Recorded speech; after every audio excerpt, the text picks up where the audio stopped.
Are you up for the challenge? Will you be able to see the difference and what picture that has been taken with the iPhone 15 Pro Max or $7,100 worth of photo equipment?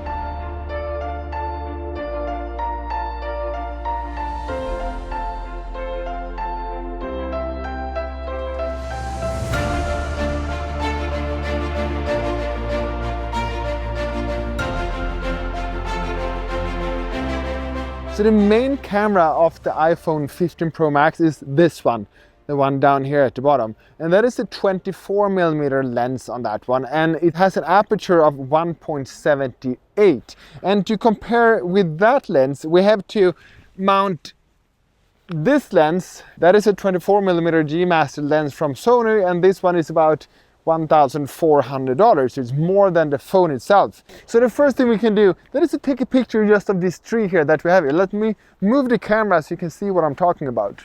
Let's start with the iPhone.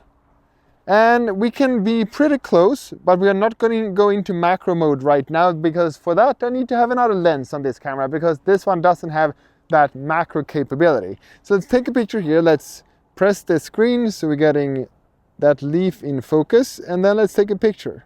And then at the same distance we're going to take a picture with this camera. I have set the aperture to 1.8, f-stop 1.8, so it's about the same that we have on the iPhone. And I've also set it to aperture priority, so we know that we're going to have that aperture. And the rest of the settings of the camera is done automatically. The only thing I'm going to allow myself to do is to adjust exposure with this dial if I think it's a little bit too dark, a little bit too bright. And that is the same as if you're on the phone, just press and then slide down to get it darker, or slide up to take it brighter. And now we can compare those two so you can see which one is the best one.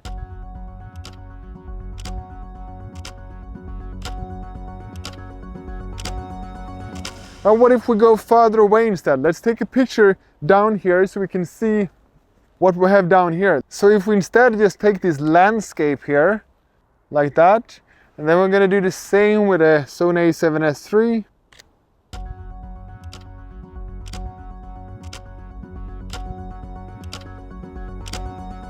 And now we can probably see, without knowing at this point, that it's a lot harder to distinguish the iPhone from the Sony A7SIII. And that is because it's less complicated to have all of this in focus and have an even picture that when we have a scene like this, compared to when you have something with a depth of field. Now let's take a picture of this birch tree here. And let's start with the iPhone again. And then let's take that picture.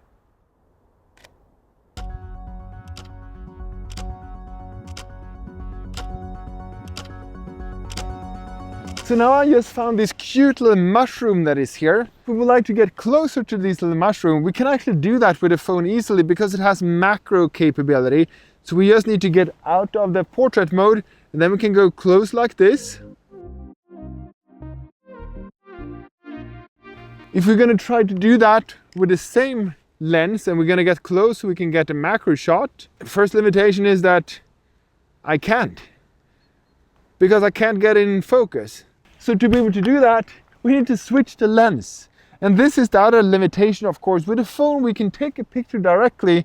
With this camera, we can't. We need to adapt the camera for the purpose we're going to use it for. So to be able to take this picture with the Sony A7SIII, I'm going to switch to macro lens. And this is the 90mm macro lens from Sony.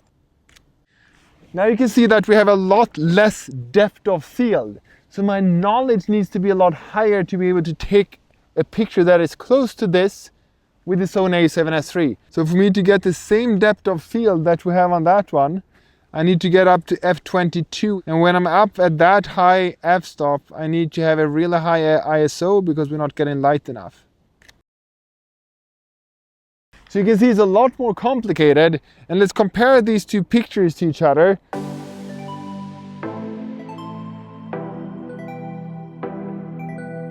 And this is the complicated thing when you're going to take macro pictures. You need to have a really high f-stop to be able to get things in focus. Because if not, the depth of field is going to be so short, so you're just going to have the tip, the front of the little mushroom in focus, and then the rest is going to be blurry. To be able to have a high f-stop, you need to have so much light. I found this moss up here. Let's take a look at that. So now let's take a micro picture with the iPhone so we can see how easy that is.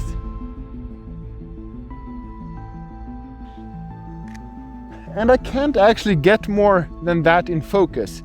I can't get the same result that you have on the iPhone, where you actually can see what's in the background. So now let's try the new 5x lens on the iPhone 15 Pro Max, and that is equivalent to about 120mm lens. So then we need to switch lens again. And to do that I need to switch to one of my zoom lenses, and that is this one, the 70-180 from Tamron. And the 5x lens, that is this one. Now let's take a picture of the backpack that I have standing here. Let's first take a picture without portrait mode. And then let's switch to portrait mode.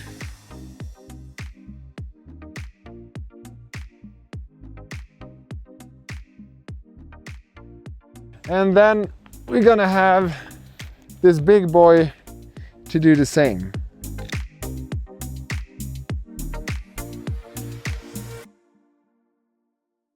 Now let's take a look at some more pictures that I've taken over the last few days, and then it's up to you to, in the comment box below, say if the camera is the iPhone or the Sony A7SIII.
And after looking at those pictures, I can't say anything else than I'm actually really impressed by the iPhone 15 Pro Max and the cameras that they have packed into this phone. So what do you think? Are you surprised? Could you distinguish which one is which? Now let's also reveal that the camera A, that is the iPhone, and the camera B, that is the Sony A7SIII with different kind of lenses. And if you would like to see what lenses I was using when I took the different photos, you can just click the link in the description box below, so that automatically gonna send you that sheet where you're gonna see what lens I was using for what shoot. Now when you know that you can take pictures that looks almost the same with an iPhone, never complain and feel limited by the cameras you have in the iPhone 15 Pro Max, because it can really take astonishing pictures. I can't wait to see you in the next video. Have a good one. Bye.